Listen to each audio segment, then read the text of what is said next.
will you guys please help me welcome Aaron Bruce? Cool. Thanks, guys. Thanks, Tyler. Like you said, I'm going to be talking tonight about things not to do, and this is entirely pulled from code bases that I work on. So like these are all literal examples from stuff that I work on that I have to deal with every day, and it makes my life hard. And I'll get into that a little bit more. Cool. What's your Twitter handle? My Twitter handle is Terrible Aaron. At Terrible Aaron. It's a joke about how terrible I am. So terrible. Anyway, so let's talk about why this is important. The thing I want you guys to think about is React is pretty new in the world of development, and we all have this like beginning React thing where we're understanding the single, the one-way data flow and the idea of how important it is to be declarative, and what even is Flux and how does Redux apply to that and all this stuff. Imagine if the first app you worked on learning those things was successful and you have to work on it still today. And for most of us, for me, that's like a terrible, terrible thing to think about. I hate that idea. And I learned React working in production, like on a production system. Like I've been a developer for a long time. And that's how I learned. I came in and learned React on a existing project. And that code exists for somebody. Somebody has to maintain that code. And, I'm sorry, I'm one of those people who has to maintain that code. And we all learn React, and we're all bad at it at first. And we all do terrible things. And I want to show you guys some of the terrible things that exist for me in my life maintaining some terrible code. Now, Synapse is the company I work at. We write a lot of cool stuff, and we do a pretty good job most of the time. But it's just a reality that when you're working on a lot of projects, when new technology comes out and you have to learn you want to learn Redux, this is the first project you're going to use Redux on. You're not going to do a good job the first time. Like it's hard to do. And so what I want to try and help people see are high-level React concepts that maybe if you're new to React, will help you avoid some of these mistakes. So the next thing I want to talk about is why you should listen to me. I just admitted that I wrote a bunch of terrible code, and that I have to deal with the consequences of that every day. I've been doing this for a long time. I think some of you guys know me already. I know some of you guys know me already. I've been working in web development for about 8 years now. I've been working in React for about 2. My company has been doing React for a little bit longer than 2 years, and so we have lots and lots of code. So I have this unique ability to just look into the past. It's like looking at tree rings, back and back into the past of React, where in this project we're using like version 0.0.1 of React Router, and in this project we're using Fluxor because Redux isn't out yet, and Facebook doesn't have their own Flux implementation to release to the world yet. And I'm actually showing you guys some of that code tonight. And anyway, I hope that gives me some credibility. I'm going to move on. So here's what I want to show you guys. These are kind of the high-level do not do points. So don't write components that do too much. Don't write components that do too little. I'm not going to read it. You guys can read it. We're going to go through it. But these are what we're going to talk about. And then let's get into it. So first, components that do too much.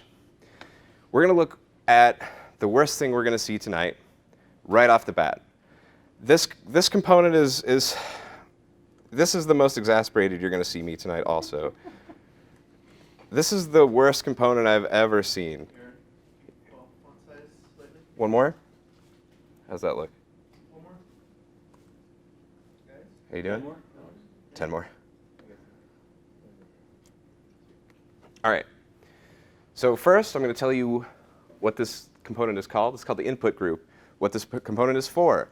This component is for, essentially, wrapping all your inputs in a standard validation component. So you can say, like, for my text component, I want it to turn red, and I want it to have the validation message underneath. I want it to handle multiple validation messages, and they stack. And I want them to disappear after 30 seconds of being on the screen or whatever. All that logic is contained in here. In addition to that, we wrap every single type of component that can be in a form. So you see, like, this is how you render a custom select input.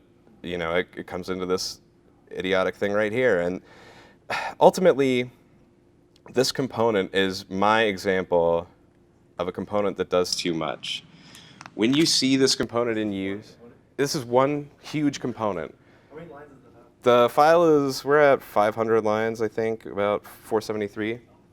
So literally, when you use this component, you say, you know, input group, type, select, validation messages, you pass it in, et cetera, et cetera. This component it handles all the styling of every type of form input you want to use. It handles displaying and rendering validation messages. And everybody who's looking at this component right now thinks it's a bad idea. But it got written somehow. And it got written through a team of people new to React, or, you know, who maybe start to understand some of the concepts, working together to make something awful. Because, you know, this file got written, you know, one line at a time by a group of people, and who said, you know what, I don't have time to refactor this correctly. I'm going to just add my form element to this, and it'll be fine. And then it grew into this behemoth that kind of made its way into all of our projects. Really quickly, I want to show you two examples of the use of input group. Is this showing up for you guys? Are you guys able to read this? OK, cool. So this is what I was telling you about. You know, input element, you tell it that you're going to be using an input. You know, over here, you tell it you're going to be using a select. If you guys have any idea how to know what the shape of that options object should be, you don't. I don't either. I've used this component dozens and dozens of times. I have to look it up, find examples every single time.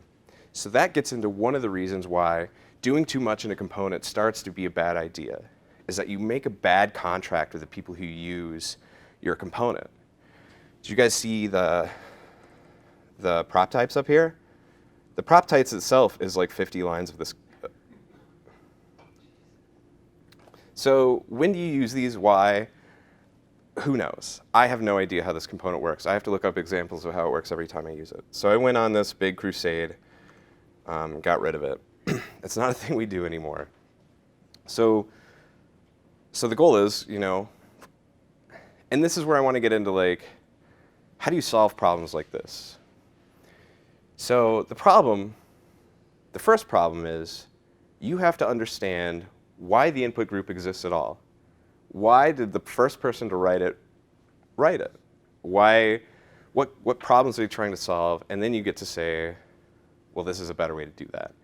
And as you have to talk to people. I went and talked to people. I said, what is this even for? Like, what are you guys doing with this? Like, is it for styling purposes? Is it how you contain all your styles and group styles for all the forms on your project across the whole app? And the answer is a little bit yes. But ultimately, it came down to this validation problem. So once you know the actual problem that something terrible is trying to solve, you can solve the problem of something terrible. Next, components that do too little. This is, like, not nearly as big of a problem, obviously. That was a confusing mess. We're about to see something that's the opposite of confusing. You know, we had this pattern for a while where we thought we might want to wrap, like, our, like, page components. So if you have, like, essentially a component that maps to your URL and it represents a new page. Like, what if we want to put some code here sometime down the line? So let's go ahead and just wrap that component in another component, and that'll exist as just an empty component that renders your page. This isn't a good idea. there's no reason to do this. This isn't even premature optimization. It's just premature. Like, this component does nothing. There's no reason why your router couldn't just point directly to. Optimization. Yeah, exactly. There's really, like, exactly. That's exactly right. There's a overhead involved in creating a new component, and it creates confusion in your stack. Yeah. What about, like, with React Router? I haven't found a way to pass properties into the component that match against a route. Sure. Kind of a padding. I mean, is there a way to do that? Yeah. There's, like, if you mean like properties in the URL itself. Well, I mean, like, if you wanted to pass in, like, some sort of property to the component that you want to show for that route that doesn't necessarily have to do with the URL. So you have a component that exists that can be reused on multiple URLs, like anywhere on your site, but it just happens to be that on this one page, it maps directly to a URL, and you want that component to know some sort of information based on the URL. Not even based on the URL, like maybe it's a helper function or. So I guess what I'm having a little bit of trouble understanding that exact use case, but I think I can cover that by saying, like, if you need to do something, by all means, you know. Right. If you your case, just off the top of my head, might be able to be solved by using, like, putting your routes in Redux and doing something there, or some other, like, without digging super deep into your problem, it's difficult to know exactly whether or not you should do just a simple thing like this that passes a single property in there that, maybe, it's. But you do that when you need it rather than doing it up front. Right. That's exactly right. Like. It's fine to do it if you think you need it, but it's not okay to, like, kind of do this, but. Because I have been doing this. It's just yagging. Yeah, I have been doing those in those scenarios, but I didn't want to sidetrack too much. Yeah, no. This is one of the things that's not such a huge deal. It makes things messy. It makes things harder to debug because there's, like, an extra step in between. But again, like, most problems, there's a number of ways to deal with them, and creating, like, an empty component that doesn't do anything, or even a component that just passes a single prop to another component, I would see that component and I would think, what are other ways to do this? And maybe that's the right way to do it. But that's, like, a red flag for me for a file that maybe doesn't need to exist, and could simplify your mental model of how your app works. There's one fewer step between the route and the meat of the app itself, which it turns out to be pretty important, the way that you think about how your app works. It's really hard to keep, like, these steps in your mind when you're trying to figure out where this bug is coming from. So the next thing I want to talk about is rendering too frequently. Luckily, Redux is popular. This is much less of a problem now than it used to be. However, it is still a problem in a couple of cases, and the one that I see this in most frequently is scrolling. There are a lot of iffy scrolling components out there that let you hook up to the scroll event on your mouse, and they tie into your state, your props. They do something like that. This one here is old, so it's using mixins. But this is still a problem, and this is, like, literally an example I pulled from their website, like this component's example. Every time you scroll, like when you do, like, a small scroll, just for people who aren't aware of how scroll events work, there's, like, I don't remember how many it is, but it's like a lot of scroll events fired, and that's It's like every pixel. yeah, it's something crazy like that, where it's like for every, let's say it's every pixel, because that's not far from the truth. It's probably pretty close to every pixel scrolled. It fires an event.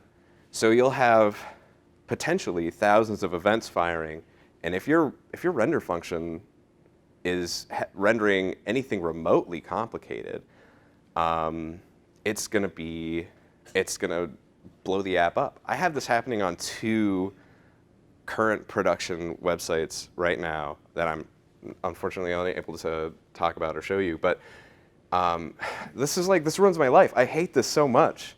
And this is on older sites. So again, we run into this problem where, using a more modern, quote unquote, this is like a year ago, scroll listener and mixed with Redux would help you. But you can't get away from the fact that if you want to listen to scrolling, you have to write some logic that's sensible. So the case that we have is we use an infinite scroll on a page. You get to the bottom, we detect that, we fire an API call, and we fill it in. Unfortunately, we render every time we scroll. This is another one where I'm going to get angry.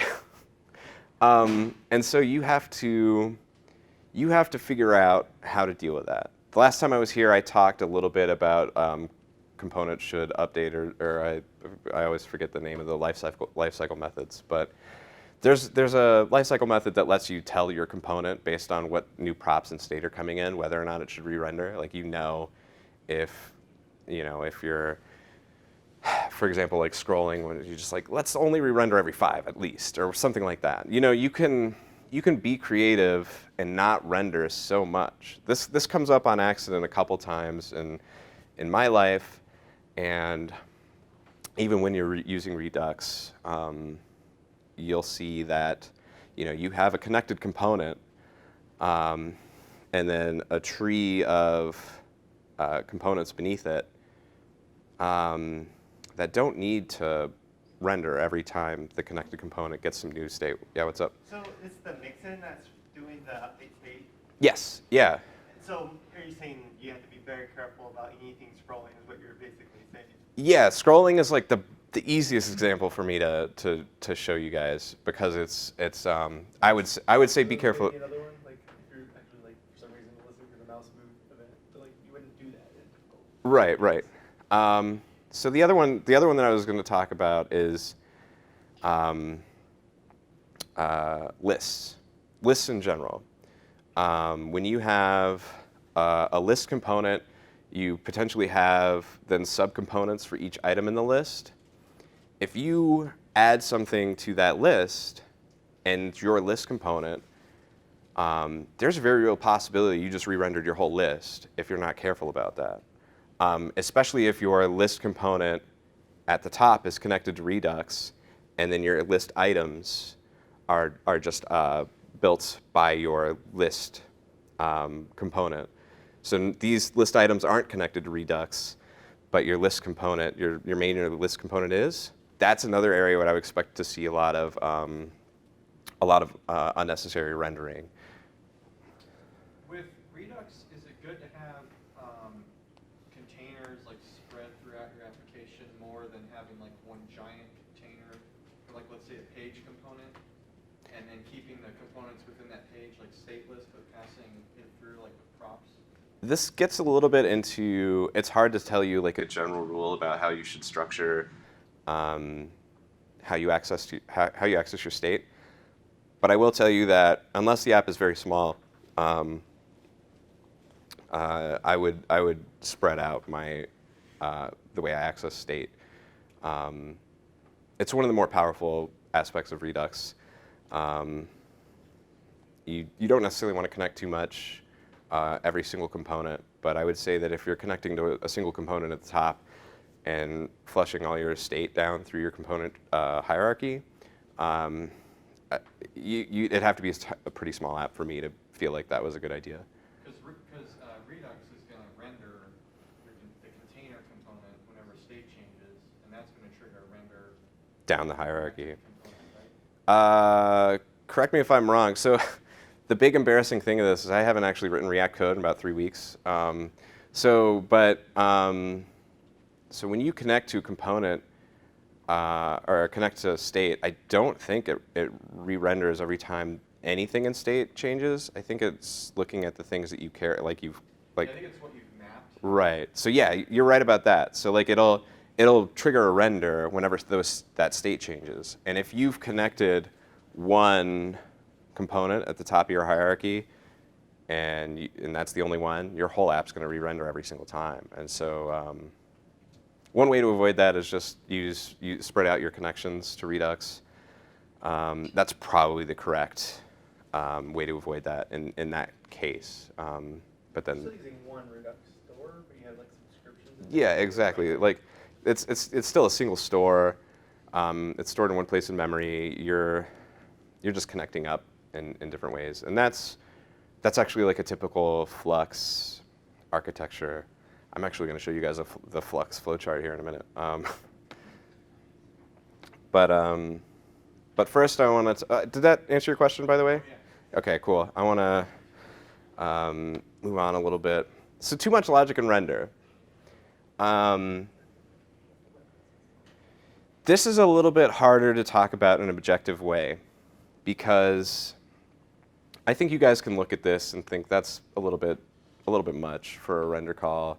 But sometimes render needs to do logic. There's reasons for render to look at. That's the point. You know, it looks at state and renders one thing or it renders another. That's, you know, simple Boolean logic. But sometimes you want to render a list, and so you map over your list and you dump stuff out.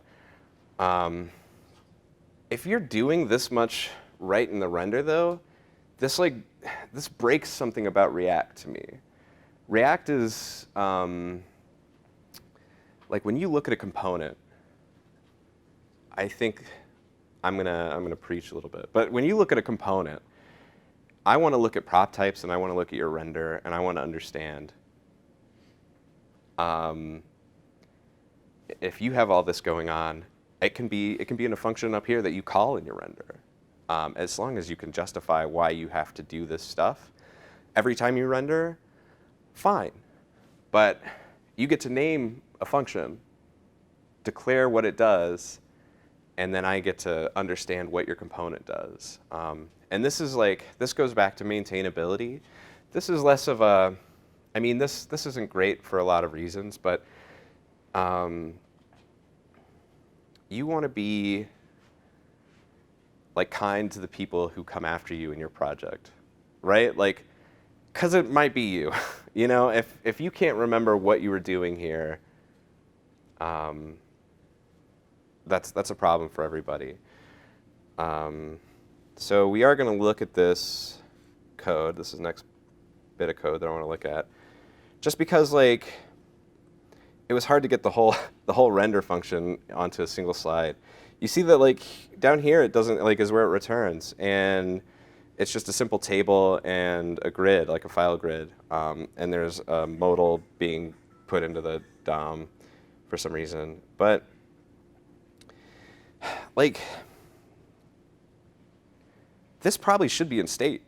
Like when you see something like this much logic, we have like a separation of concerns in React. We have mature ideas about how to deal with data flow and you know, making contracts with each other through our prop types and stuff like that. I haven't even looked closely enough at this to really make a great recommendation for what this is for, but how to fix this. But I immediately think like, you're structuring an object in a render function. It looks like Java to me, like the image URL getter. Yeah, well, Like a Java program wrote that. Not that that's a bad thing. I'm just saying that it looks like it came out of some Java code. yeah, that's a whole weird idea in itself. But yeah, this is like, I mean, for this is one thing, but I mean, this to me is like the bulk of like what is going on right here. Like, why does this need to happen? Why can't this be part of the prop types like declared this way? This is like when your component asks for a property, why can't it just ask for it the way it needs it? And trust, and you know, like if you're having to do stuff like this, something is likely wrong, and it's probably okay that it's wrong. Like that's kind of a weird thing that I'm gonna tell you guys, is that like, fine, you know, you made a mistake when you were planning out your data hierarchy. You're too far in now. You have a deadline. Now you have to just work around that mistake. Like, at least treat the render with a little bit more respect. is all I'm asking. And this is code that's super easy to write. You know, it's just so easy to, oh, I need this in one way, and you just really quickly write out a loop, and you're done, and you get to move on, and you meet your deadline, and it's good. But, you know, if you like, I have to talk to myself about this all the time. It's just take the time. You know, it's worth it. For everybody else, we just looked at the code. So next, I want to show an example of a component that should be split. This is another huge render. And you'll see that a lot of these ideas overlap. This isn't like that much logic in this render. When I show you guys what it looks like, you'll see that it's mostly JSX in this render function. It calls out to other stuff, but it's responsible for most of what's happening on this page. You know, it's dealing with, you know, a art submission, so you have the ability to favorite it and promote it and get it out of your feed and all this stuff, and it's kind of all connected up into one place. This is easy code to write. You know, this is you know, like when you see this, it's easy when you're new to React to think about, oh, this is a quintessential component. You know, it's a box on the page, and that is a component. And you're right, it is a component. It should be a component, but so are these. So is this.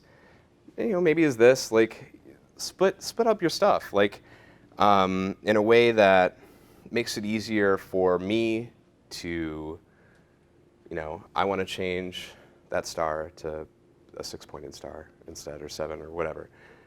You know, where does that happen? It happens in this 129-line render somewhere. That sucks.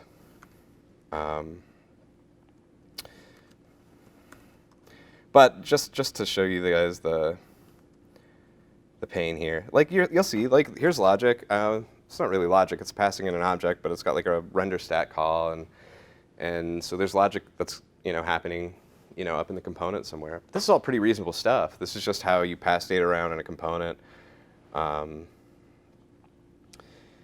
But, you know, the old adage is like, if your file takes up like much more of your screen, or you know, 2 or 3x your screen height, then, you know, something's odd there. Take a look at it. Yeah, so there's that component. Otherwise, a great component. It does what it's supposed to do. It doesn't make any other mistakes. It's just incredibly difficult to maintain because of how huge it is. So one of the things that I say when I'm wondering if I should split up any type of code, not just components, is when I do something one time and I'm thinking, should I split it out? I say, no, that's a premature optimization. Wait until at the very least the second time where I come along and I'm like, oh, this code needs to do that same thing over here, and then maybe. But even then, I'm kind of like, lately I've been waiting till the third time. So, I mean, if that code is not shared anywhere else in the system, is it still not justified to just be in that one big component? So I know I feel the same way a lot. I would disagree. Like, I would say no. I would say no because I'm trying to look at this from a purely like a performance standpoint. Yes, like there's not really like any performance gain. You're not copying code around and stuff like that. But this is still like not ideal to maintain. It's still a 129-line render, and it's still one component dealing with the state of, you know, these are counters. You know, these have on-off state. You know, this, and they also have actions associated with them, and all this stuff. This is all contained in one place. And you're right, it's a single component. That component, unfortunately, in this project, is essentially rewritten and copied around in 1 or 2 places. But even if it wasn't, this is like still a good example of, I believe, of a component that could be a suite of components. Because like this sounds like a premature optimization to take to take this and split it up, and just because you're not reusing that stuff right now. But stuff changes, you know. You have to come back to this code in 3 months and, you know, change the action on that X button or something, and you have to dig through a big file to do it. And we all have search and we all have this stuff, but it's really hard to keep a component's functionality in your brain whenever it's doing so many things and rendering so many things. Yeah, what's up? Yeah, so I recently had the experience of like converting or adding a React Native layer on top of an existing web app. Okay. And I really wish that I would have like split up my components more in that process. I found that I had to do that later on. So I would say like if you have like a web app that you're going to make into like a native app, it always helps to split it up and be more abstract, like wherever possible. Yeah, and Tyler's right though a little bit that there's a line, you know. Do you split it now or do you split it later? And there's always going to be like an element of subjectivity to like when you decide to make your split. But I would say think about it early on. I'm actually just remembering Ryan Florence's talk where he's talking about declarative programming, and you kind of mentioned this. If this instead were 129 lines, or instead of 129 lines, if it were, I don't know what you would call those things up at the top, but render icons as one line. Sure. Render name section, and then render bottom. Like, I mean, then it would be 5 lines, and just your brain instantly knows that's what this thing does. Exactly. Okay.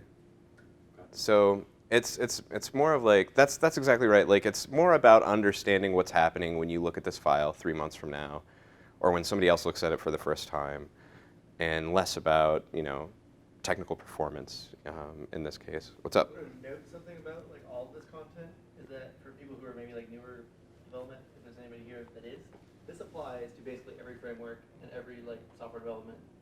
That's actually true. There is a point that I'll get to that, you know, in 5 years, you know, we all love Redux right now, or everybody's using it, but, you know, Relay's coming. Yeah. So like in 5 years, when you're using GraphQL and you're maintaining your current Redux code, Redux is still good, you know. You can still write good code in it, and it can still be. I used to, and I really haven't gotten used to unit testing and React yet, but to break up my code is through using conjunctions and describing my unit tests. So I'll have a split screen of my actual source code, my unit tests, and I'll write my unit tests as I'm writing my code. And if my unit test becomes more complex, where I have to use an and or anything to describe it, and I'll literally think about it like that. Then I know I need to break up my code a little bit more to make it a lot more testable. Sure. And a little more reusable. That's actually another interesting point. I haven't talked about testing a whole lot while I've been up here. That's unfortunately because I haven't really been testing a lot of Redux ever. Sorry, Tyler. But this is you know, something that does this much stuff is a little bit harder to test, and you can write tests for it. Like there's nothing stopping you from doing that, but it's easier to write tests for things that you know, like the big chunks. file thing you had in that previous slide where you're showing like the thing where it was like getting the file names and looping over them and doing a map thing or whatever. Yeah. You want to test that little piece of code. Exactly. It's doing what it's supposed to do. Yeah. And so that thing should be abstracted out into a function at least, and then you should be able to write a unit test for that piece. Yeah. And this is just an aside. I want to talk about lists again. When you're writing a list, think about splitting it. You don't necessarily have to, but think about splitting it into list and list item. Lists are a huge part of what we do in web development and app development and every other sort of UI development. You can probably, I don't actually know of one off the top of my head. There are probably some pretty good list components to actually use that make some of this easier for you. But I mean, lists are easy. It's ULLI, and we all think about it that way. But like this can often be wrong. And it's really hard to explain when and why. I just wanted to hit it as an aside. This isn't even necessarily a bad example. It's just that when you have a list item, list items get complicated potentially, and you want to be able to absorb complexity as long as it doesn't require too much complexity up front to build in that flexibility. So I just wanted to hit that as a little bit of an aside. So the next thing you see a lot is complex state logic in components. And you see this because people who start learning React, it takes, I don't know, this might be a generalization, but it took me a long time to really get one-way data flow and to really understand how to work with my store and my state. And I still make mistakes. It's still easy to, plan out your data hierarchy in a way that forces you to jump through some hoops down the line. But like, if you have a component did update, this is like the red flag for me.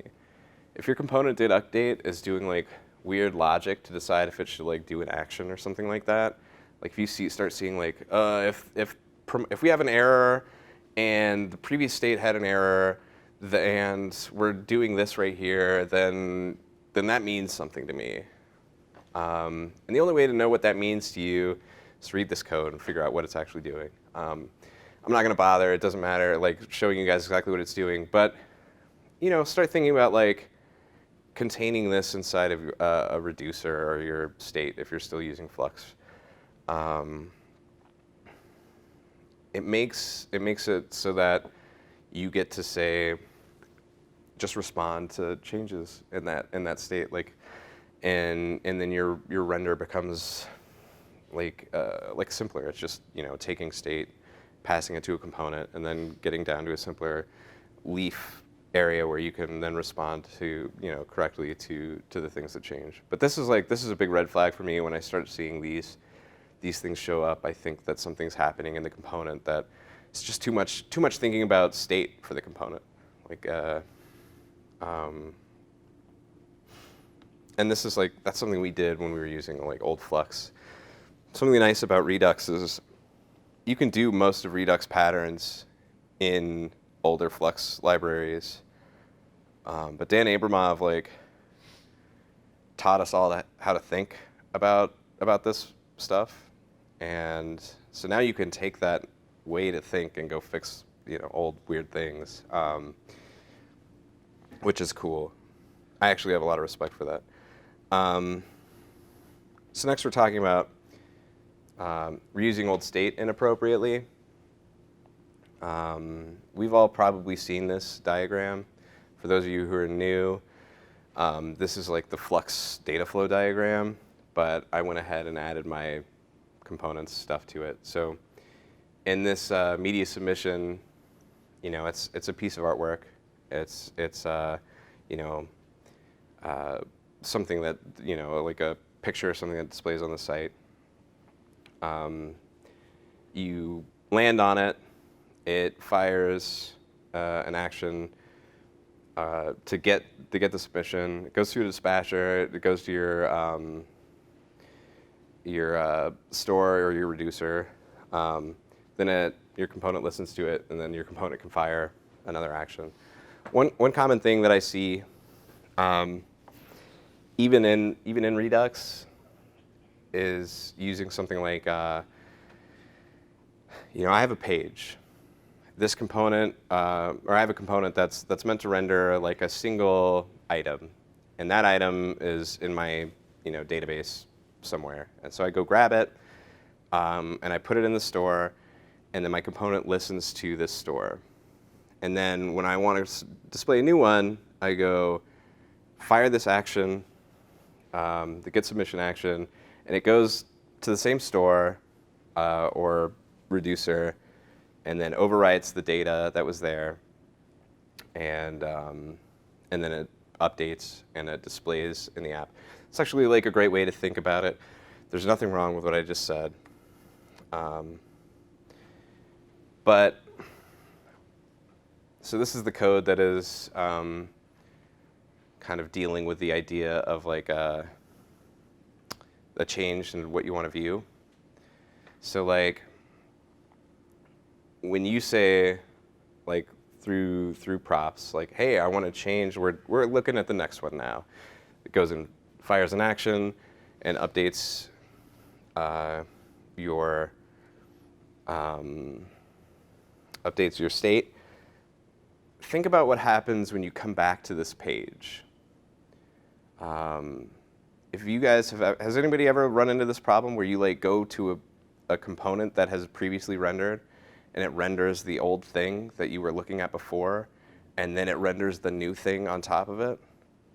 We don't need to do that anymore. Like that happens because you have state that's hanging around. You may need to clear it, which is kind of the first idea that you come up with, is just when you dismount that component, just go ahead and clear out all that state. That's an option. You mean like if, say, you're using even Redux, like clearing that component, which is like technically not something you can do because it's immutable, right? Or should be. Well, you can overwrite immutable state with an empty object, but Which is mutating, sort of mutating the parent state. well, yeah, I know what you're saying, but when you listen to it, you're still getting an empty object. But what I'm saying is like that's not necessarily like the best way to deal with it, but that is an option. It's just like I'm listening, when I'm on this for, what you're getting at is you can store all the things that you've seen so far in a sensible manner and just refer back to that thing you've already seen. But it's still,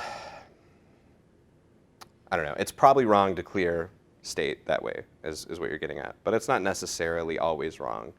But what I was getting at is like kind of the first thing you think of. It's like, so when you start seeing that problem, it's like, all right, so I have like a flash of old content.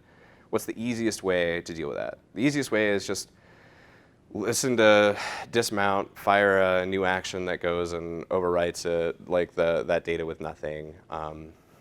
It's a little bit of a naive solution in Redux. It's something you might not be able to get away with, but depending on how you set up your data hierarchy in older Flux implementations. But I don't know. It's a difficult problem. Yeah, but it's common. No like prescribed solution. So the way we do this in my more recent projects is anytime you get a single thing, like when you store it in state, you store it with like a key. So like this thing probably has an ID. I go and when you think about like your state, rather than thinking about it as like this item is in state, you have a list of these items that you have in state, and they're all keyed off of like they're in a hash by ID, and so you can go grab the ones you've already got. But if you're, when you are coming into a component for the first time, and it needs to go fetch a new item, all it has to do is look at state, see that it doesn't have that item, and it's not going to naively render the last item it had. So it might be like the stuff in the state might actually be an object itself that's keyed with like, let's say like a hash or a code or something. Yeah, like that. exactly. So if like, let's say we're talking about it's a back button thing, and we've got like that fragment or that idea of like the item that we want it to show Mhm. like in the URL or that's going to get passed down into it. So we can grab like get the things that I wanted to display and look it up by that key that came from the URL in that object. Then we go directly to that item rather than having. Yeah, exactly. You can go directly to that item and you essentially have cached in your state. And I've worked on apps where I don't even get individual items. I'll just get the whole list of everything that I want to display up front, and then I never go back for a single thing. Like you just avoid this problem altogether. Obviously, that's not always possible. You have larger data sets, you can't do that. But when you're constructing your components and when you're dealing with your data hierarchy, think about what happens when you're paging through single items. Think about what happens when you're reusing components with different data. Think about the life cycle of that component. is it possible for that component to come up with like a previous state? And if yes, you have to think about, for your case, like what are the best ways to avoid that? And this is actually such a this is a common thing in some of our older Flux code,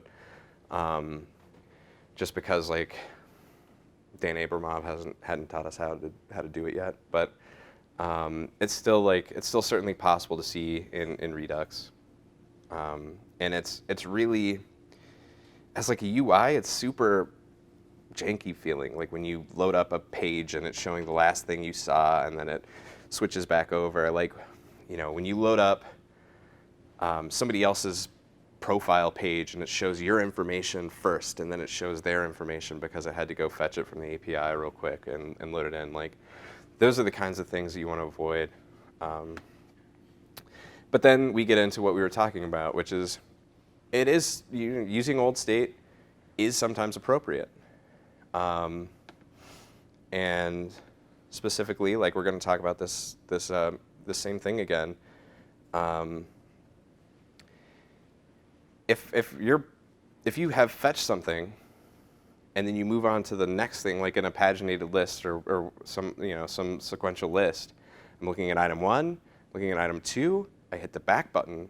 If you make an API call to get item 1 again, that's a mistake. Like, that's a simple mistake. That's objectively like it's not objectively, because I can contrive an example where that's fine. That's like you just have to do it because each single API call is so much memory that, you know, browser, like a typical browser, can only store one thing in memory at a time. But that's not going to happen for most of us. Like, if you fetch something, think about how you can keep it. Maybe for the lifetime of your user session, maybe not. Some of that's, you know, up to you guys. But it's I don't know. Like I said, we have an app that worked out really well where it's like an e-commerce app. There's like 100 products. It's just 100. Like every time you load this app up, it goes and grabs all of them. And now we have everything in state.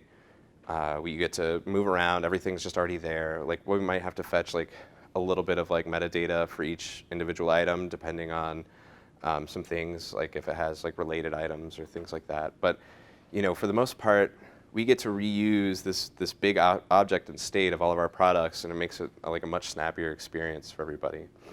And with that, you get like a fraction of a second of extra load on your initial API call.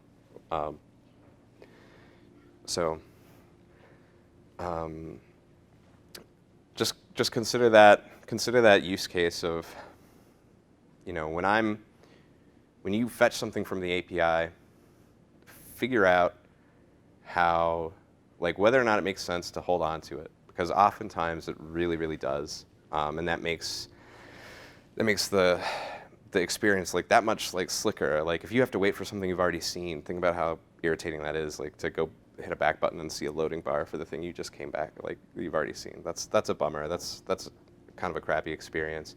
Even if it's a fast load, you're just like why? So I considered keeping stuff outside of the state, something like using the web or whatever browsers, like memory storage, whatever. Local storage, or yeah. And then using that as like almost an API call. What's your thoughts on that? Like keeping it somewhat separate, so like some of this stuff you're not necessarily using it for your view, but it can be there as like a storage thing. So if it's not there, then you can call your server again. Just a second. The reason to do that is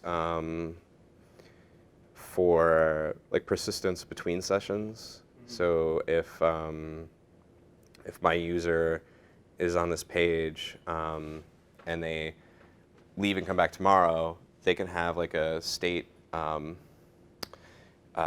rebuilt from what's in local storage. We actually do this on this e-commerce site too, where we store, like, as you're going adding things in your cart, we persist that to local storage. But I almost never use local storage as like a state duplication without some sort of like answer to the question of like, what's the benefit to the user for persisting this across browsing sessions. And if you can answer that question, then absolutely use local storage. What's up?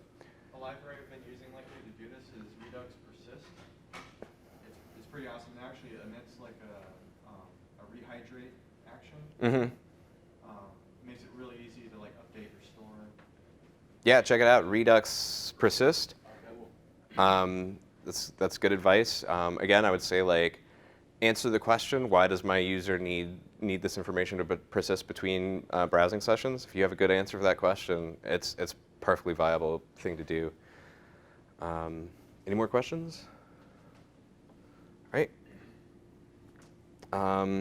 Another one that's super easy to do, and is really easy to do because working with like Facebook's Immutable JS thing for a lot of people seems so onerous, which I don't understand. I know there are libraries out there that make it a little bit easier, but I'm just like, I just use the Facebook immutable object. The code snippet I want to show you guys is, like if you have a connect function call and you're calling to JS on your immutable objects inside of the connect, that's not inherently wrong, but it's like that's something that I see and I'm like, there's probably a red flag here. The reason for that is when you do this, you lose some of what you get from Redux. Like Redux is still smart enough to know that, you know, to like render your component relatively smartly. But like if you're converting to JavaScript so soon, what's happening down your hierarchy? Like, do you have any, like, are any of these going, do you have another component that, like a quote component that takes this object? Like, what happens if, you know, if these update and the quote component stays the same? Like, this is like, goes back to rendering too much. It's like, if you convert to just a plain old JavaScript object too soon, it's very easy to lose the ability to control how your leaf nodes render. Like if you're passing them no longer immutable props, they just re-render every time rather than having the ability to use pure render mixin or component should update or any of those things to control your leaf components. Any questions about that? Like immutable took me, I mean, it's like immutable JavaScript is one of those things. It's like I felt like I understood it right away, and then the more I started using immutable stuff with React, the more nuanced it felt. And so this like shortcut kind of started showing up in a lot of code. What's up? I would just add that the 2JS just adds overhead every time some of it fires and changes the store. Yeah. Every time Redux decides, okay, you know, check your stuff. Yeah, that's but if it doesn't, then you're just checking the immutable thing that's already there. It's already has this hash attached to it. Yeah.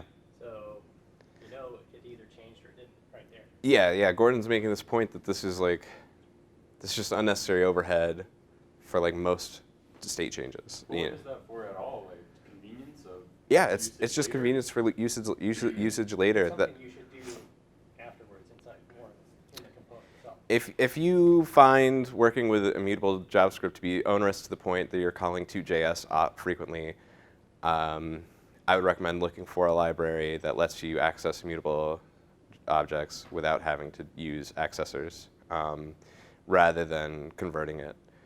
So like seamless immutable. Yeah. Yes. Seamless immutable is the name of one. So it's like this is something that comes up with, especially with Facebook's like Immutable JS object or library, but I don't find it to be too onerous. But you find people who write this code find working with Immutable JS to be enough of a pain. They don't want to write get, they don't want to write get in, they don't want to write merge or merge in or merge whatever. Like they don't want to write any of those function names, so they just convert to a JavaScript object and operate on it and then move on. And you lose a lot of benefits of immutability when you do that. Is there a way to, I know, is it the React Chrome plugin has certain ways to detect, right, and show you when you're rendering too often, and it might catch this? Yeah. I don't know too much about the tooling for catching like the re-rendering too much thing, but I know what you're talking about. Where like I've heard about it. If anybody knows about it, we can talk about it. But like, yeah, it's there are tools out there to help you catch like rendering too often mistakes. And as a side note, even if you maintain these as immutable objects and start passing these down into your leaf nodes, they don't automatically prevent them from rendering if you don't do anything. Like if you just if it's a unconnected component, like just having an immutable object in props doesn't necessarily mean that you're not rendering every time something renders above it. It just means that you have the ability to compare those things in a should component update function and prevent it from rendering. But this is one of those like performance optimizations that you can start getting into, and when you start caring about performance in a busy app, seeing stuff like this like really irritates you. So the next thing is like component children is like both an obvious idea for React and also something that's a little bit nuanced. And so I find that making the decision to move to like subcomponents to be something that people will, or some of the people I've worked with will do not soon enough. You know, like it's a really interesting idea to be able to write your own HTML element essentially, and with JSX, and then structure it hierarchically whenever you use it, and pass in interesting information. And this is how the first thing I showed you guys, the input group, should have worked. It the validation component should have happened, and then inside you pass it as a child your form element. This is another terrible one. That's not the input group. Sorry.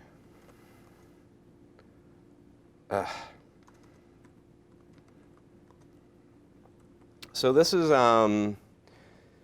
like a component that renders modals, and you can kind of see already it's not doing too hot. So the way this component works, I'll just explain up front, is that it has a modal component that we took from somewhere or wrote. I don't remember. It wraps the content for the modal inside of it, and then is displaying. So you have the modal component that does all the things that a modal should do, which is renders outside of whatever your hierarchy, takes up the whole window and forces you to close it if you need to, and it takes as a child the content of that modal and what to display. This exists because whoever wrote it wanted to do some custom things beforehand, but we ended up with a monstrosity. So they wanted to add, they just wanted to add this class around it or something, and in order to accomplish that, they wrote render modal component, and that's this function right here. You pass it a prop that's a string, you tell it which component you want to render. So I want a flag artwork component, and you get flag reason form, and you just get this big old monster here. This is terrible for a lot of reasons. The point I want to make is that this props children is really powerful, and you can just pass these in as children. So this line becomes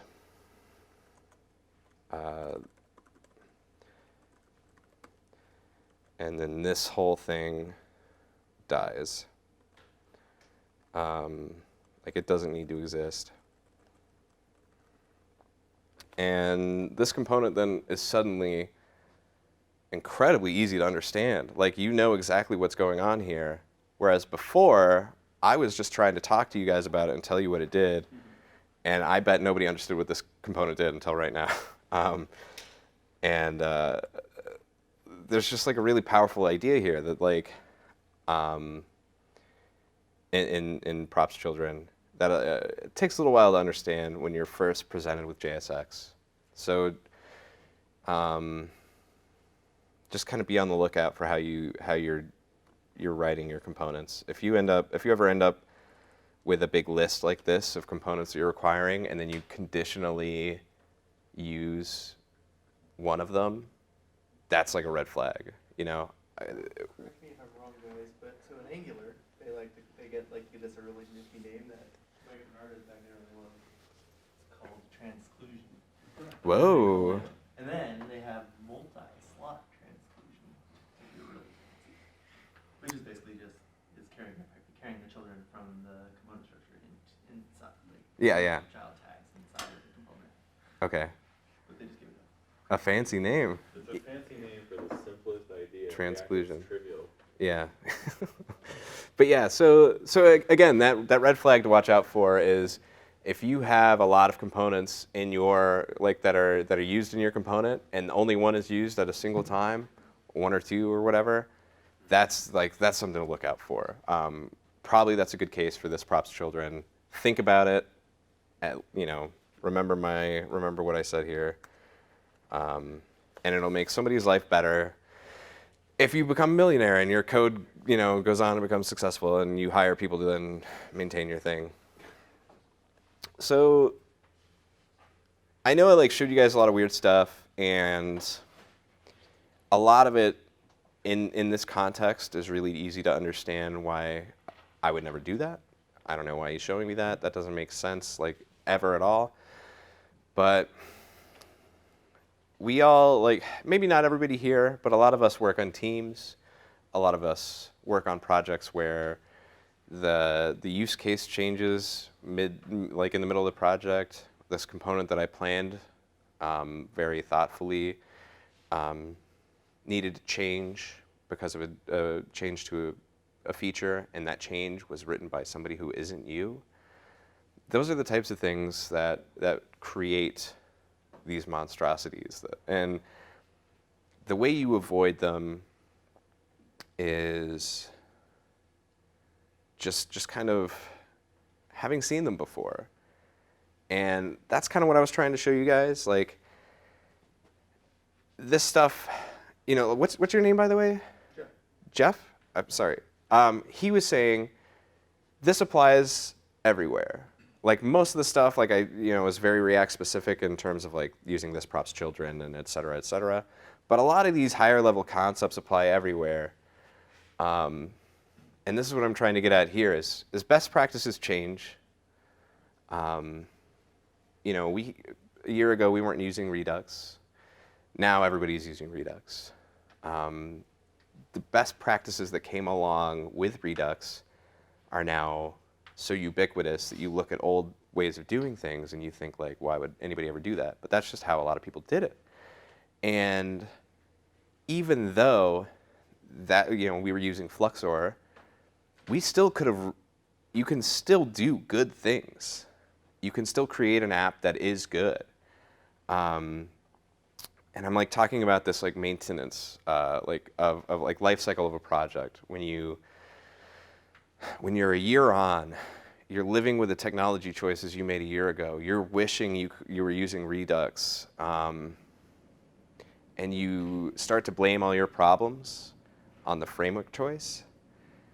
That's probably a mistake, unless you're working in CodeIgniter. So, I read this article recently, and they talk about this life cycle of frameworks, and I'm going to butcher it a little bit, but there's this kind of it's new, it's exciting, people are moving to it. There's early adopters, there's people evangelizing it, then the first React conference happens and everybody's excited and people just start really globbing onto this framework. And it makes a lot of things great for a lot of people. But all those people are learning that framework for the first time right then, and writing, and not necessarily writing things that are going to be easy to maintain. And it's not their fault. I wrote a ton of terrible code. It's hard to know the right way to do things when you're new to a framework. I'm hoping some of these red flags are things that you'll remember when you guys are in your code bases. And I'm hoping that it helps you avoid some problems down the line when you're maintaining your successful app and you're a millionaire in a year. And that's it.